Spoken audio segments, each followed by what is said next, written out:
Joe slouched happily on his bar stool, riding the best buzz of his life. Frankie sat next to him, nervously scanning the room.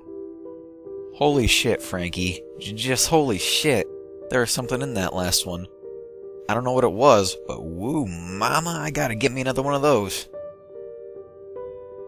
It was Saturday night, and the bar was crowded with 20 and 30-somethings, a dull roar of conversation filling the air as they joked and flirted.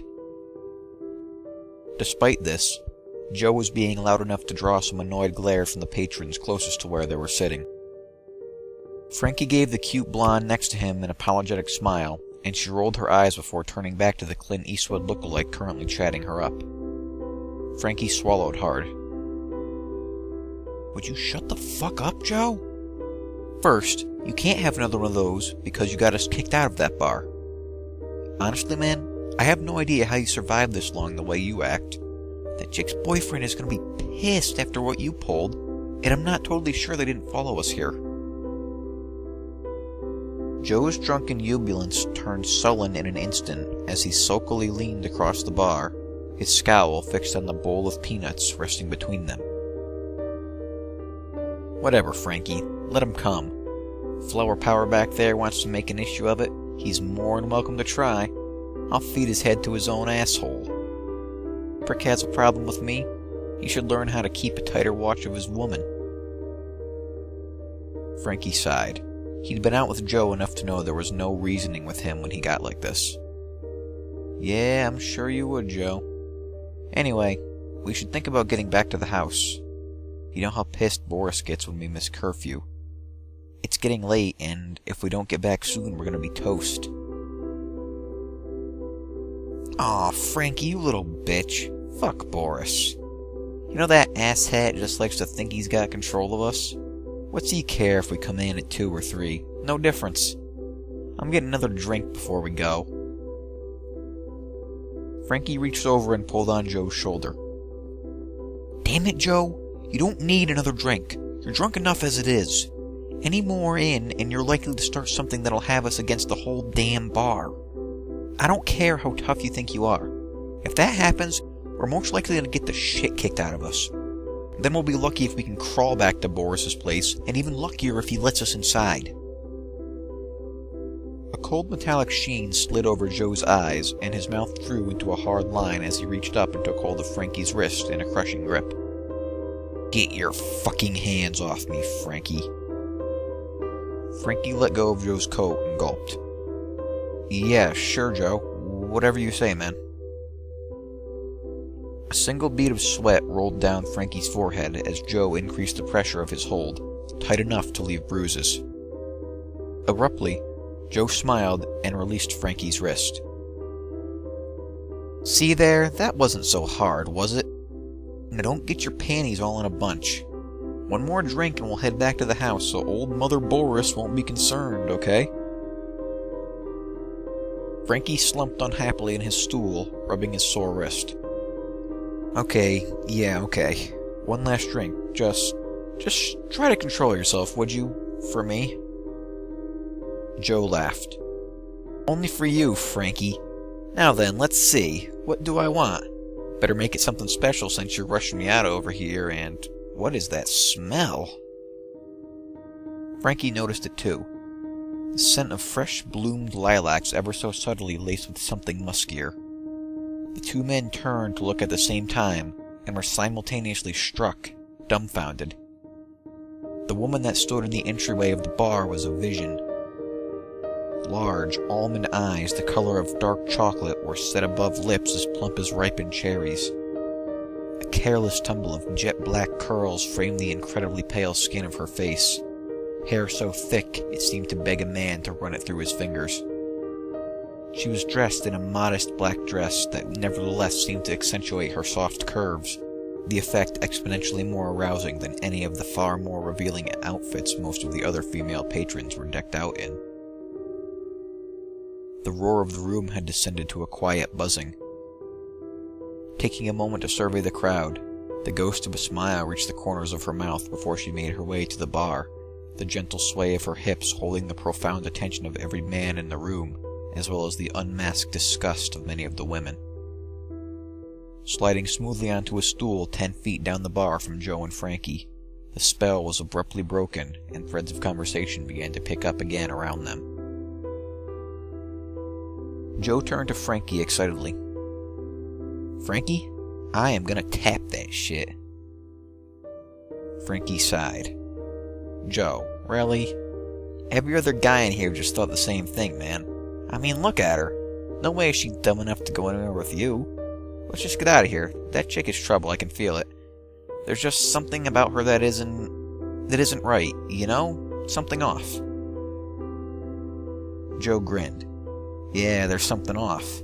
See that pale skin? Profound lack of vitamin D.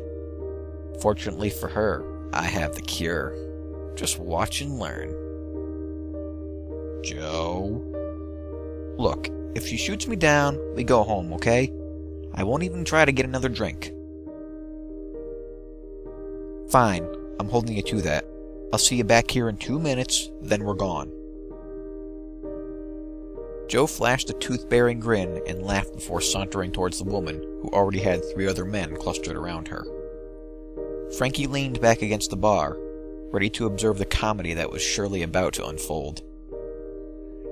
He could see her watching Joe out of the corner of her eye as he approached, only turning to give him her full attention when he'd gotten close enough to throw her one of his patented pickup lines.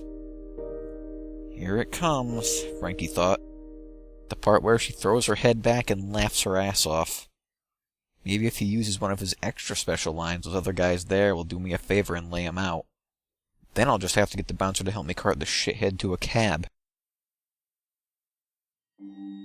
He could see Joe say something. Then, to Frankie's amazement, the woman's mouth curled into a wicked grin, her eyes burning with lust-filled desire as she hungrily stared at Joe.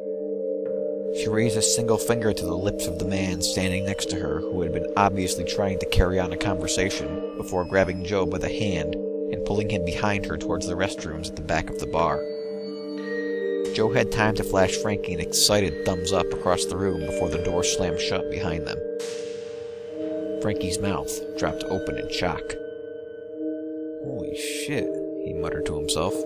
"Maybe I should see about getting another drink after all." Instead, he simply sat at the bar, waiting for Joe to finish whatever the hell he was doing back there. 5 minutes passed, then 10, then 15. After 20 minutes, Frankie began to get worried. At 30, he got up and started to make his way to the restroom. Joe would be pissed if Frankie was interrupting. Damn it, they'd already missed curfew. He shoved through the bathroom door and stopped, unable to believe what he saw. Joe stood slumped against the back wall of the restroom, his arms held on either side by men built like professional linebackers, and looking like he'd been beaten to hell. The sultry woman standing in front of him was wielding a pair of pliers. As Frankie watched, she reached into Joe's mouth with the tool, and accompanied by a sickening series of cracking pops, ripped one of his teeth out to join the small pile already on the tiled floor beside her. Joe moaned softly as bright red blood steadily pulsed out of his mouth and down his chin and chest. Frankie stepped farther into the room. "Hey, what the fuck are you doing to him?" If he could get one of those guys off Joe, they might just stand a chance of getting the hell out of there. He briefly registered movement to his rear, and realized another assailant must have been hidden behind the door. Before he could turn, he felt the sharp stab of a needle, and something like liquid fire injected into his neck. Frankie fell to the floor, screaming and writhing in pain as the poison did its work, before he finally passed into blessed unconsciousness. Ice-cold water poured over his head woke him up, sputtering. Frankie coughed and blinked his eyes, a dull burning still echoing from his neck where he'd been injected earlier. His mouth was so dry, it felt like sandpaper. He looked around. He was sitting, tied to a chair in the middle of a nondescript warehouse, the pale light of dawn shining through the dirt-encrusted windows high above. To his right, he saw Joe was secured to another chair in a similar fashion, so battered and bruised that if Frankie didn't know better, he would have thought the man was dead. The woman stood in front of him, holding a bucket, flanked on either side by a pair of her black-clad goons. She'd changed out of her dress from the bar into the same military-style clothing the men wore. She smiled as Joe moaned through his mouth full of missing teeth, his head lolling in a circle.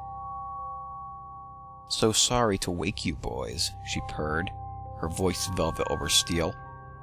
"But I wanted to make sure you were conscious for the big finish." "Fuck, lady, what the hell is happening?" Frankie croaked. "Who are you? What the fuck are you doing to us? Please, give me something to drink." She gestured to one of the men standing beside her. "Maurice?" The man stepped forward, and Frankie saw he held a pint-sized bag of blood in his enormous hands. Fingers moving deftly for a man of his size, he inserted one end of a small plastic tube into the bag and held the other end over Frankie's mouth. A few small drops bled from the tube onto Frankie's tongue, salty and so rich he almost gagged. Then the man called Maurice was gone, administering the same to Joe before returning to the woman's side.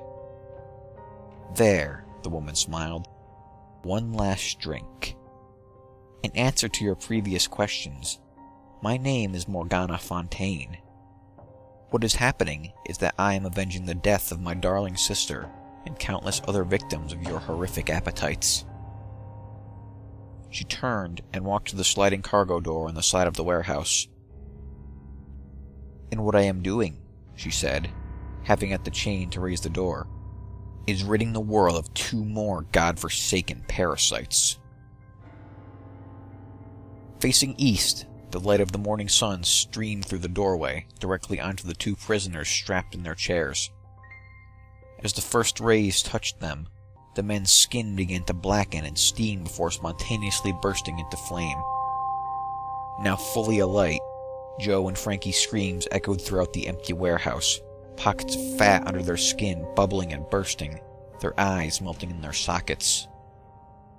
Morgana and her companions stood watching the conflagration, unblinking, until all that was left of the vampires were 2 small piles of dust and a pair of greasy black stains. Approaching the remains, Morgana noisily hawked and spat a healthy wad of phlegm into the ash. "For my sister. Let's get this cleaned up and get some breakfast, boys. I'm hungry." With that, the hunter turned her back, heavy boot heels clicking as she walked through the warehouse door into the welcoming light of day.